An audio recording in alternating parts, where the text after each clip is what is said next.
Proverbs chapter 21. Kay Lord nakasalalay ang lahat. Hawak ni Lord ang isip ng hari, parang agos ng tubig na pinapadaloy niya kung saan niya gusto. Sa tingin ng tao, tama lahat ang ginagawa niya, pero chine-check ni Lord ang motibo niya. Gawin mo kung anong tama at patas. Mas gusto yan ni Lord kaysa mga offering. Pagmamataas at pagyayabang, paggawa ng masama, lahat yan kasalanan. Ang nagpaplano ng maigi, sure na sasagana. Pero ang gusto ng mabilisan, sure na maghihirap. Ang yamang sa panloloko na kuha, mabilis mawala at parang trap na nakakamatay.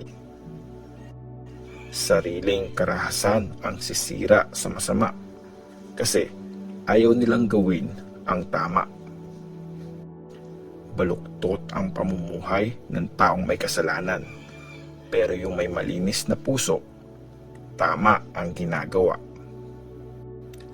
Mas mabuti pang sa bubong tumira kaysa makasama sa bahay ang mabungangang asawa. Ang gusto ng masamang tao ay gumawa ng masama. Wala siyang awa kahit kaibigan pa niya.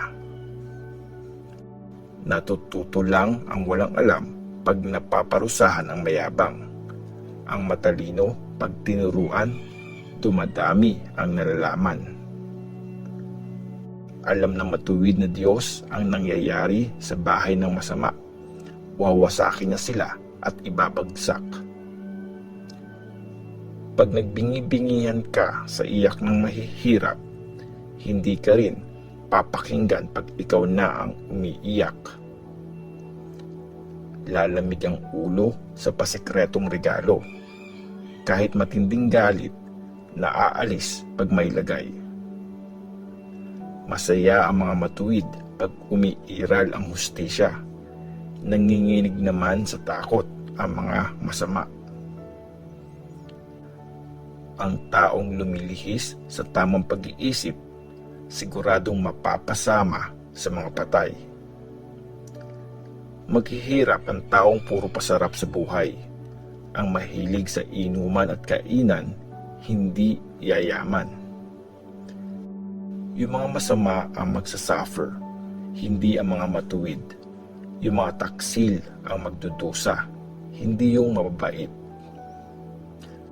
Mas maganda pang tumira sa desyerto kaysa makasama ang asawang maingay at puro reklamo. Ang bahay ng matalino, maraming kayamanan, pero ang pera ng di nag-iisip, nauubos ng mabilisan.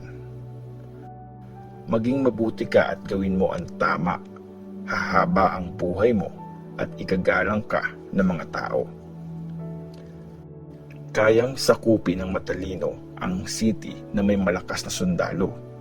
Kaya niyang ibagsak ang depensang inaasahan nila. Ang marunong magpigil ng dila, nakakaiwas sa maraming gulo. Pag mayabang ang isang tao at nang mamaliit, ang tawag sa kanya mapagmataas. Puro yabang ang taong ganyan. Napakaangas.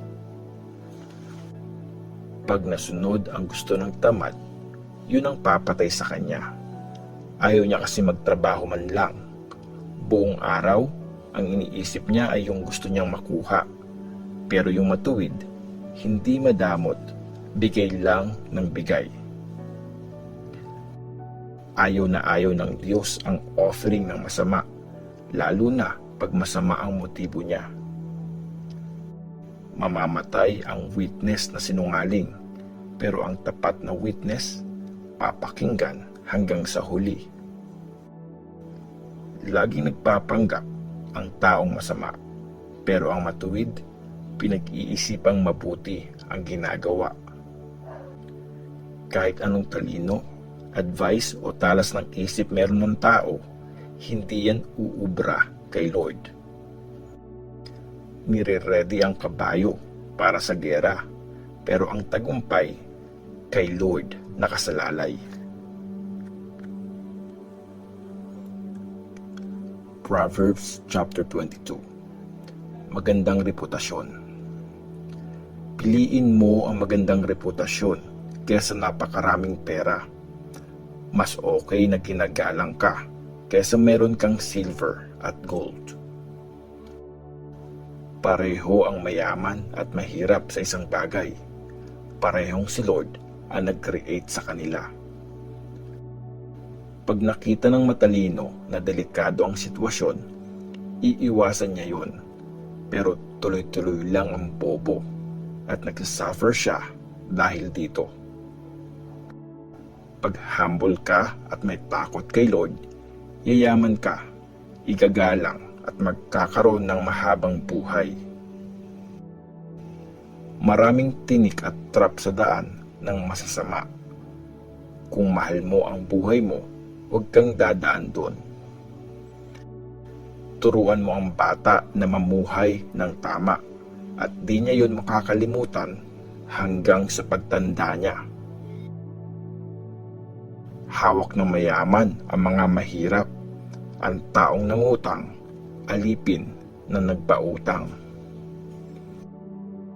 Sa nagtatanim ng pang-aapi, may masamang mangyayari at ang kalupitan niya ay matatapos din. Ibibless ang taong pagbigay kasi namimigay siya ng pagkain sa mahihirap. Palayasin mo ang mahilig mang insulto, mawawala ang gulo, matatapos ang mga away at pang-aabuso. Ang taong malinis ang puso at laging maganda ang sinasabi, magiging kaibigan ng hari. Iniingatan ni Lord ang tamang kaalaman at kinukontra niya ang sinasabi na manloloko. Ayaw ng tamad lumabas ng bahay. May layon daw sa labas. Baka siya mapatay. Ang mga salita ng masamang babae ay malalim na hukay. Kung galit si Lord sa iyo, mahuhulog ka dun. Normal sa bata ang maging maloko, pero mababago yun ng pangaral at pamalo. Pag inapi mo ang mahihirap kasi gusto mong yumaman at nagregalo ka pa sa mga mayaman, ikaw lang din ang mawawalan. 30 kasabihan.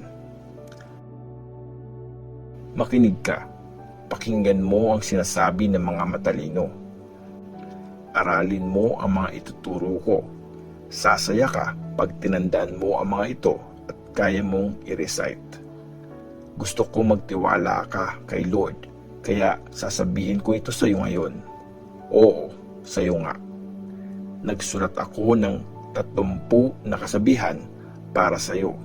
Mga advice sa buhay at mga dapat mong malaman. Malalaman mo kung anong tama at totoo.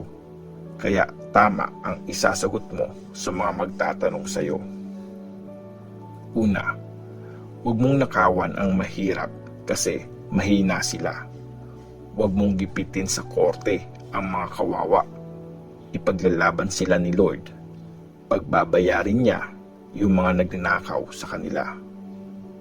Pangalawa, huwag kang makipagkaibigan sa taong magagalitin. Huwag kang sasama sa mainitin ng ulo. Baka magaya mo yung ugali niya at maging ganun ka na habang buhay. Ikatlo, huwag kang mag-promise na bayaran ang utang ng iba. Kasi pag di mo yun nabayaran, pati higaan mo, kukunin sa'yo. Ikaapat, huwag mong ibahin yung boundary ng lupa na nilagay ng mga ninuno nyo. Ikalima, May kilala ka bang mahusay magtrabaho? Sa mga hari siya magsaserve, hindi sa mga simpleng tao.